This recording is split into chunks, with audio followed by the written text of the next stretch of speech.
Bom dia a todos, que a paz do nosso Senhor e Salvador Jesus Cristo esteja contigo, meu irmão e minha irmã. A mensagem de hoje tem como título A Derrota e os seus efeitos. Pelo que nós temos visto até agora, pela fé, obstáculos podem ser vencidos, muralhas podem ser derrubadas e inimigos derrotados. O Antigo Testamento inteiro aponta para essa verdade. O Deus verdadeiro, o Deus de Abraão, de Isaque e de Jacó, é um Deus vivo, um Deus que ouve orações. Por isso, pela fé, proezas podem ser feitas em seu nome e para a sua glória. Contudo, o Antigo Testamento também foi escrito para nossa advertência. O apóstolo Paulo disse isto em primeira carta aos Coríntios, capítulo 10, versículos do 1 ao 11, que diz assim: que se nós incorrermos nas mesmas faltas em que incorreram os judeus no passado, vamos receber o mesmo juízo que eles receberam naqueles dias. O capítulo 7 do livro de Josué trata de um texto de advertência. Ali temos o relato da primeira derrota do povo de Israel em Canaã. A vida de sucesso não tem como característica vencer sempre. Não vemos nas Escrituras os servos de Deus vencendo sempre. Por isso, a derrota é algo possível. Mas na vida do cristão, as derrotas não apontam para o fim, porque o cristão pode se levantar delas. E eu pergunto a você: você já sofreu ou está passando por alguma derrota na sua vida? O que fazer? Em Josué 7, versículo 5, segunda parte, está escrito: e o coração do povo se derreteu e se tornou como água. Isso significa que o coração, anteriormente firme e corajoso em Deus, tornara-se agora completamente enfraquecido e cheio de medo. Mas eu pergunto também para você: por que o cristão, quando é derrotado, geralmente cai em desencorajamento? Pelo fato de ser humano, é uma boa resposta. Mas em situações de derrota, o cristão atribui a causa do fracasso a Deus e não a si mesmo. Reconhecer que falhamos não é fácil. Mas quando a razão do fracasso está em nós mesmos, há a esperança do arrependimento e de voltar a acertar. Em Josué 7, versículo 7, está escrito: disse Josué: ah, Senhor Deus, por que fizeste passar a este povo o Jordão para nos entregares nas mãos dos amorreus, para nos fazerem perecer? Em segundo lugar, surge a sensação de que a direção tomada não foi a ideal. É outro sentimento que se apodera do coração do cristão depois da derrota. Quando somos derrotados, saímos em busca de respostas, e uma das que costumamos encontrar é que alguma decisão precipitada deve ter sido tomada. A dificuldade de Josué consistia em não encontrar explicação à luz do que ele sabia, a sua derrota. Tal tarefa, porém, está acima das nossas forças. O curso da ação de Deus na história é enigmática. Veja, Romanos 11:34 diz: quem conheceu a mente do nosso Senhor? O que Deus faz na história tem íntima relação com aquilo que a sua natureza santa o impele a fazer. Em Josué 7, versículo 7, segunda parte, está escrito: tomara nos contentáramos com ficarmos da além do Jordão. Em terceiro lugar, é comum, após a derrota, surgir também o desejo de voltar atrás. O povo passou a pé enxuto pelo Jordão pela ação da providência divina. E Josué, então, por causa da derrota, sentiu o desejo de que tal milagre jamais houvesse acontecido. Esta é a consequência natural do ponto anterior. a vontade de voltar atrás. Talvez você seja alguém que está com vontade de voltar atrás na vida cristã, com vontade de romper com Deus. É próprio da natureza humana fugir de tudo o que lhe traz sofrimento e buscar uma zona de conforto e segurança. Mas fugir será tão somente um grande retrocesso em sua vida. Nossas decisões não devem ter como base o sofrimento que não queremos enfrentar e do qual queremos fugir, mas sim a vontade de Deus. Então, não abandone por causa da dor emocional proveniente da derrota o que você está fazendo. Em Josué 7, versículo 8, primeira parte, está escrito: Ah, Senhor, que direi? Costumamos também, após a derrota, ter a sensação de que não há mais o que dizer, nem para nós mesmos, nem para ninguém. Nada há o que dizer, pois de um lado temos visto a visão da fidelidade de Deus e do outro, a derrota. A pessoa está derrotada, humilhada, fracassada. E isso se choca frontalmente com a certeza de que Deus o ama, que ele cumpre os seus pactos. Olhe para a vida de Josué.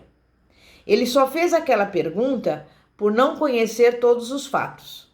Não é possível que a mesma situação esteja acontecendo com você?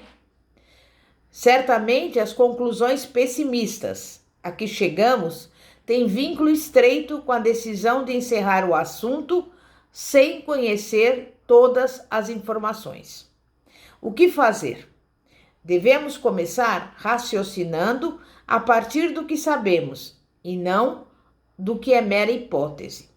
E o que sabemos? Que Deus é santo, sábio, cheio de amor em todos os seus decretos. Estas são as premissas seguras, a partir das quais devemos raciocinar. Em Josué 7,9 está escrito: ouvindo isto, os cananeus e todos os moradores da terra nos cercarão e desarraigarão o nosso nome da terra. Há nessas horas a sensação de algo pior que está por acontecer. A derrota produz um curto-circuito em nosso pensamento. Deixamos de ser lógicos. Olhe para Josué.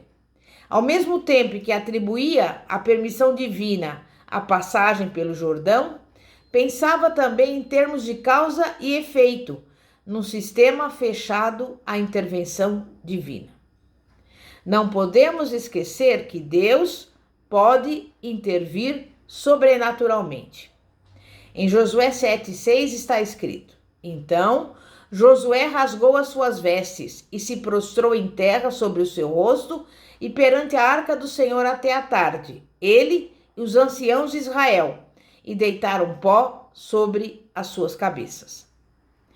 Após derrotas pessoais, devemos buscar humildemente a face de Deus no anseio de ouvir a sua voz. Assim que veio a notícia da derrota, Josué orou. A oração fez com que Josué descobrisse que havia outra explicação para a derrota.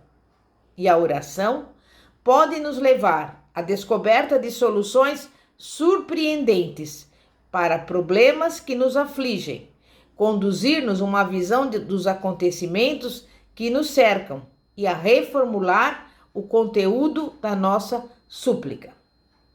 Mas o que caracteriza a verdadeira oração, que só os filhos de Deus podem fazer? É fundamentalmente a preocupação com a glória de Deus. A maior preocupação do coração de Josué era com o grande nome de Deus. Josué orou: E então que farás ao teu grande nome? Josué 7,9, segunda parte. E tudo isso porque ele amava a Deus. Não vamos encontrar forças para sair da angústia proveniente da derrota, enquanto a nossa preocupação maior for a nossa felicidade e não a glória de Deus. E eu pergunto, você tem uma preocupação real com o conceito de Deus que os incrédulos têm formulado para observarem a sua vida? Esta é a sua maior dor? A vida vitoriosa, segundo Deus, tem a característica de não perder ser o mesmo em face da oposição do mundo, da carne e do diabo. Josué submeteu o povo de Israel a um autoexame, o qual começou com a pergunta que Deus fez. Deus não se dirige a nós apenas com o propósito de responder às nossas perguntas, mas também com o propósito de nos levar à reformulação das nossas perguntas. A pergunta que precisava ser respondida era: por que estás prostrado?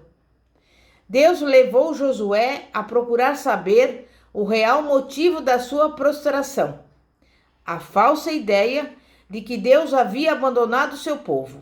Mas logo após, Josué compreendeu que o motivo da derrota não estava numa falha da fidelidade divina, e sim numa falha da fidelidade humana. E por fim, ele descobriu onde estava o pecado. Deus não negocia sua santidade por nos amar. Devemos submeter a nossa vida a fazer perguntas sobre a nossa fidelidade a Deus e a sua palavra. O povo de Israel perdeu uma batalha que, comparada de Jericó, era ridícula, representando um desafio bem menor, e fracassou por causa da infidelidade. Havia algo abominável para Deus enterrado no arraial. Acã não havia compreendido que Deus é fiel. Todo pecado tem sua origem na incredulidade, e a incredulidade torna-nos loucos.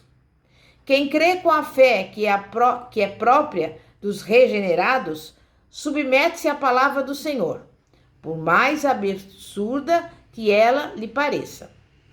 Mas o que fazer depois da derrota? A última decisão é voltar a viver pela fé no Deus Santo e fiel.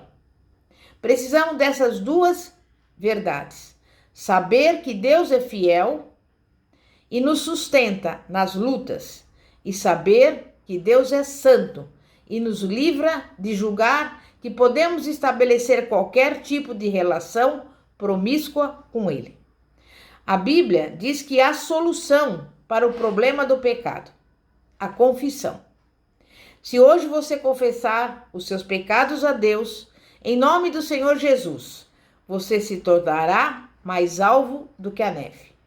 Ele vai pegar os seus pecados, lançá-los no fundo do mar e vai lhe dizer: eis que estou contigo todos os dias até a consumação dos séculos. Não te desampararei, nem te deixarei. Amém? E que você possa, nesse dia de hoje, analisar e, se for o caso, examinar-se a si mesmo.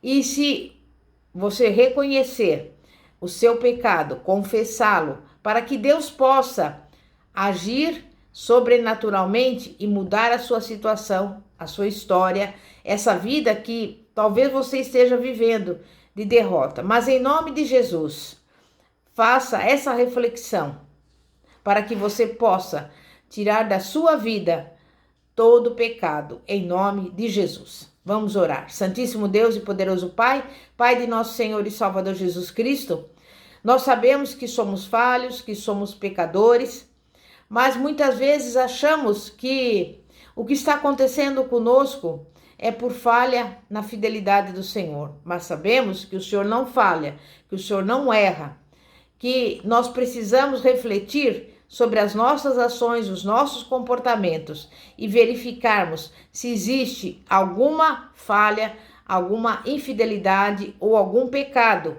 em nossas atitudes ou mesmo em nossa mente e em nosso coração. E por isso, nesse dia de hoje, nós estamos aqui diante do Senhor, examinando a nossa vida, examinando as nossas atitudes e reconhecemos, Pai, que somos falhos, que somos pecadores, e que vamos procurar, a partir de hoje, Pai, tomar consciência de tudo aquilo que nós fazemos, para não errarmos. É claro que somos humanos e erramos, mas nós vamos reconhecer os nossos erros, nossos pecados, as nossas transgressões. Vamos lhe pedir perdão e vamos abandonar qualquer prática de pecado em nome de Jesus. Amém e graças a Deus. Pastora Fátima, da Igreja Evangélica Apostólica Poder de Cristo, situada em São José dos Campos. Que a paz de nosso Senhor e Salvador Jesus Cristo esteja contigo. Amém e graças a Deus. Glória a Deus.